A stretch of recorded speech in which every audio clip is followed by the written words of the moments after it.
Hey guys, Veebat here with another V-Plays, and today we are taking a look at the ME-209 V4. Now, this is not to be confused with the ME-209 Alpha that we have in game. It turns out that they actually named ME-209 twice. The first one was an aircraft released in 1938, which is what this airframe is modeled after, which the V1 was strictly a race plane. It was meant to set world records for airspeed and kind of be a propaganda tool, and since it was a ME-209, they were hoping that the nomenclature would confuse people into thinking that the 109 would have similar capabilities. Although this airframe is essentially stripped for all engine power with a V12 engine that sports 1,775 horsepower. So watch the airspeed, watch the altitude performance, and see the massive climb rate this aircraft has available to it. Now the V4 is, or essentially the BF-109R, is going to be the armed version of this with the 20mm hub gun and the two 7.92 machine guns. So since this was a conceptual idea of actually creating an armed version of this race plane, you actually end up with a very fast platform. Now, converse to this, there is the 1943 ME-209, which is the 209 Alpha, and that would be the follow-on to the BF-109. So don't confuse these two, they're actually completely different airframes. At first, on paper, I thought the guns were going to be really underpowered, but with the 20mm cannon at Tier 5, it actually does more than enough to be able to take out targets. And while it might take a little bit longer than, I don't know, like a 109 sporting 3 cannons, a single cannon is still going to be able to trickle away quite a bit of health, and the machine guns have a really high chance of fire since they are low caliber, and we actually rolled an increased chance of fire with the gun sight. You'll note that I am pretty much isolating and going after heavies, and I'm going after bombers. Now, it's a little bit dangerous going after an SE-100 because we know that that tail gunner's nasty, but he's in a turning, rolling fight, so we know that we'd be in a good spot to be able to get out of his tail gun fire. And oh, by the way, that SE-100 is flying into AA, so I know we pretty much have that locked up too.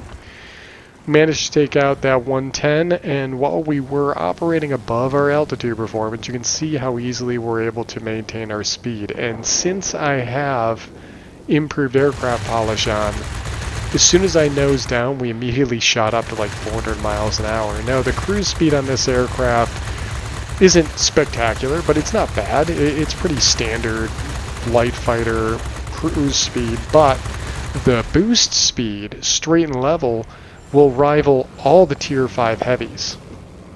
This is like the fastest thing in this tier. This plane is incredible.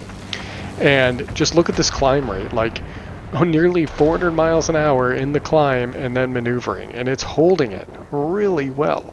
Engine Guru 1 is not hurting us either, since I did prioritize that on this 3 skill point pilot that we have here. Again, not dogfighting with light fighters.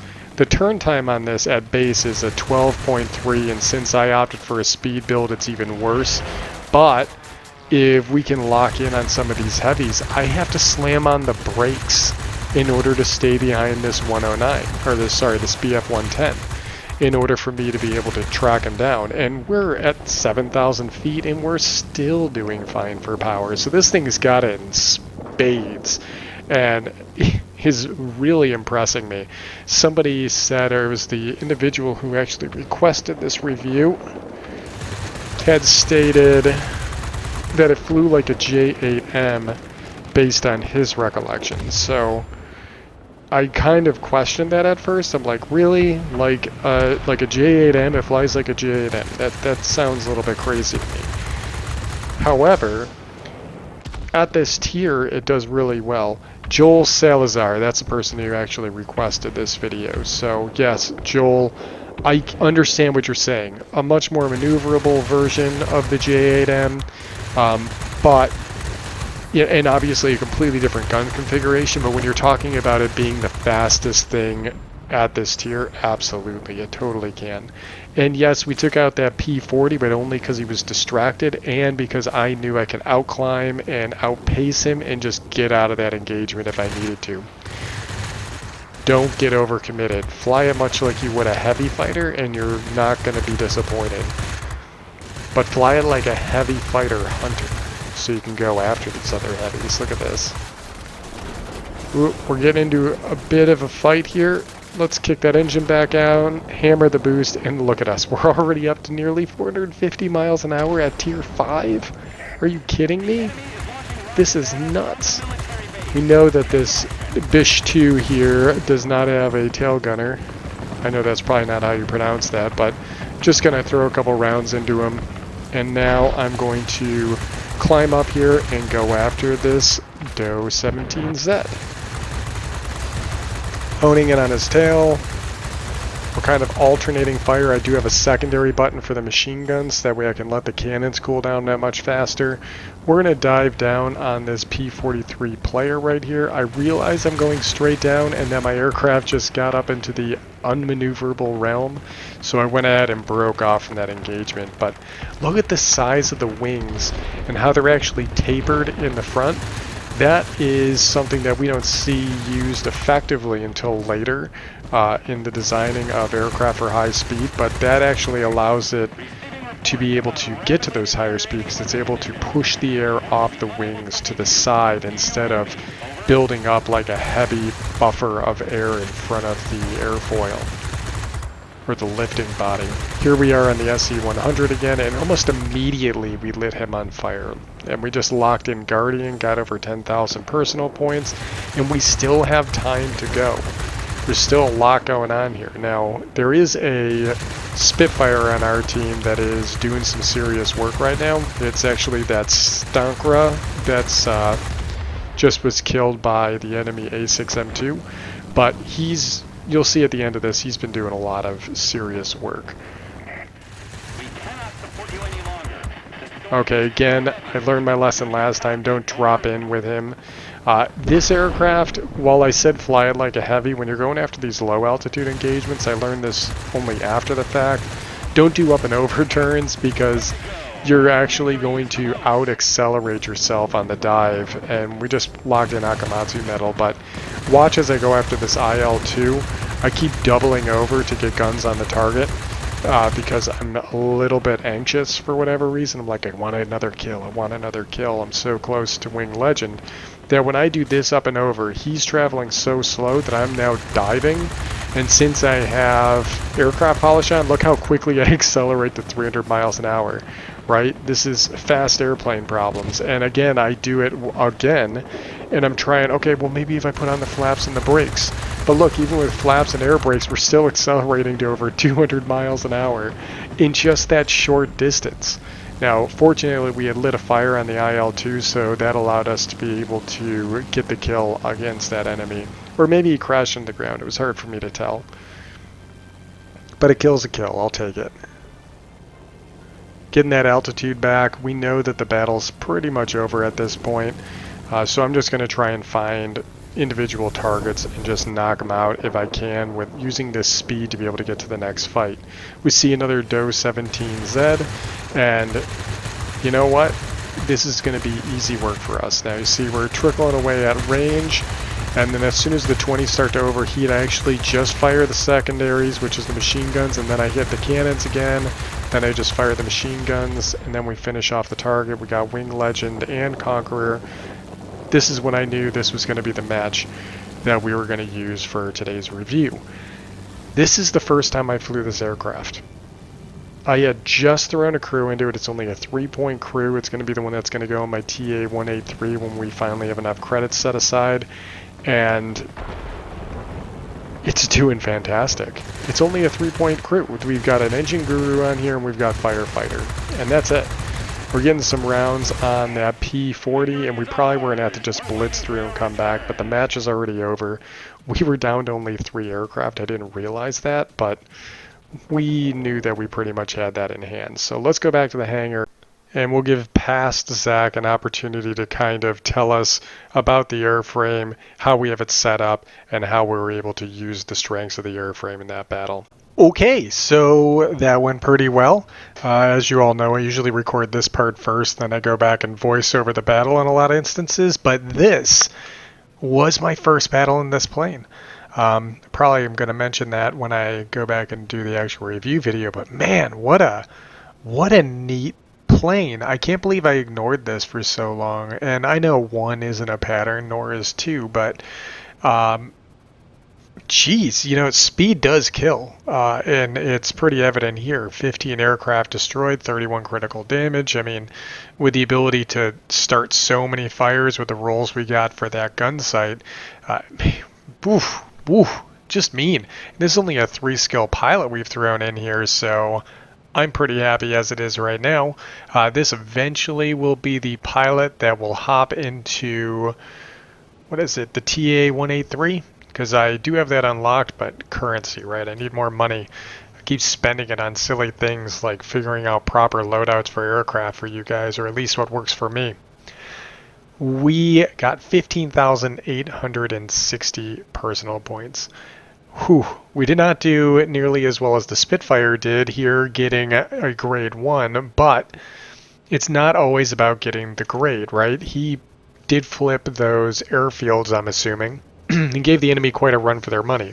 But I'm willing to bet that keeping those bombers at bay, which is what I was doing in this aircraft, and keeping some of those heavies kind of held off as well, this definitely has the punch and the speed.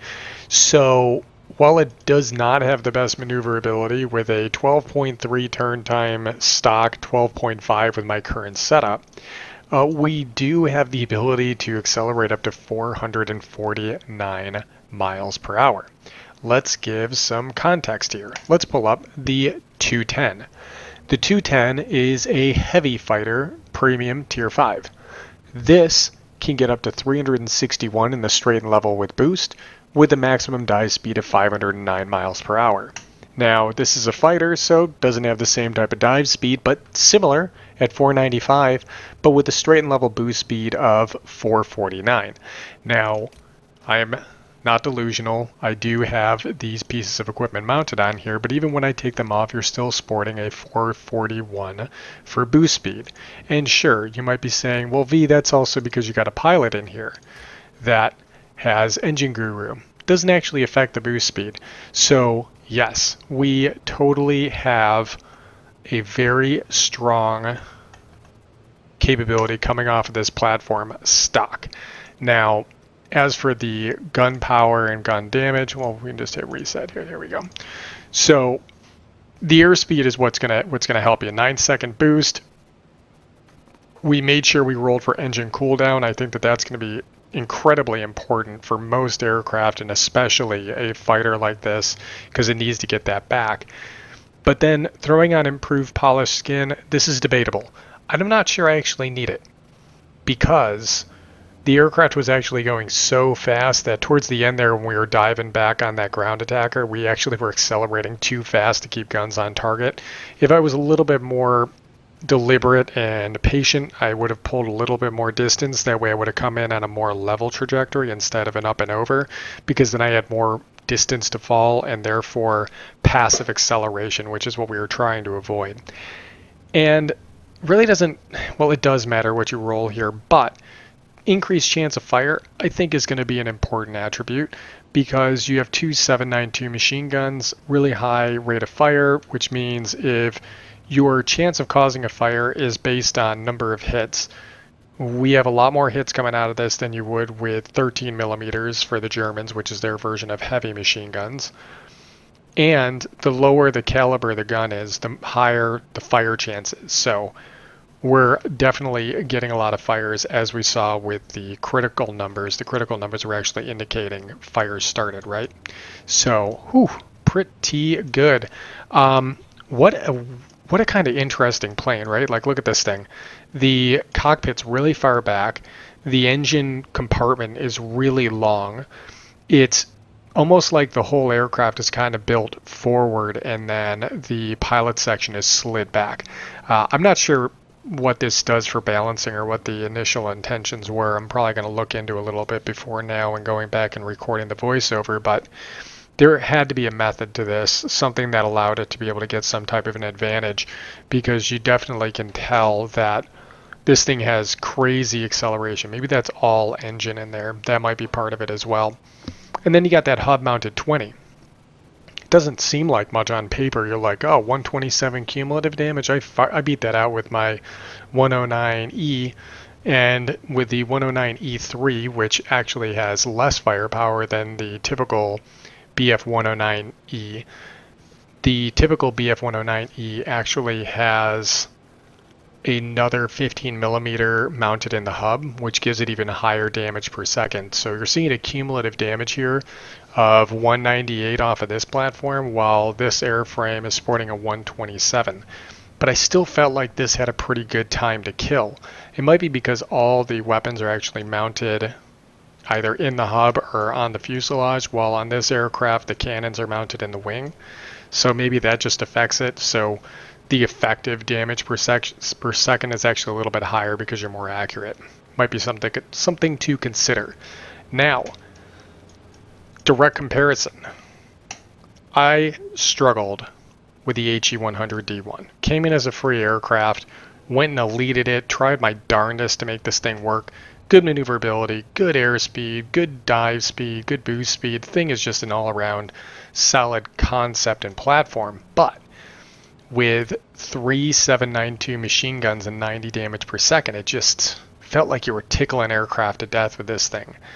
Even more so than the American machine gun fighters. Then you get this thing, and it only swaps out for one additional cannon, but that one additional cannon definitely helps out a lot. It feels better.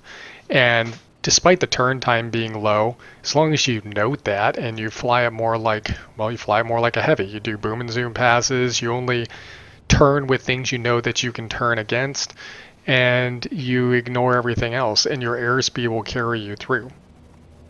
So we already know we can outpace heavies. We can even outpace the HE-100D1.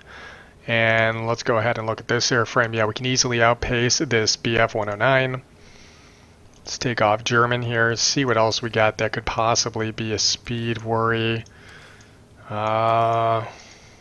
This aircraft's pretty fast. Nope, 335, 344 rather. 338, yeah, we got him beat. What other aircraft do we have at this tier? XB-77? No, not even close.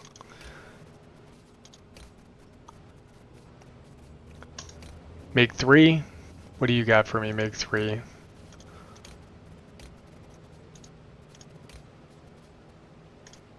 Nope.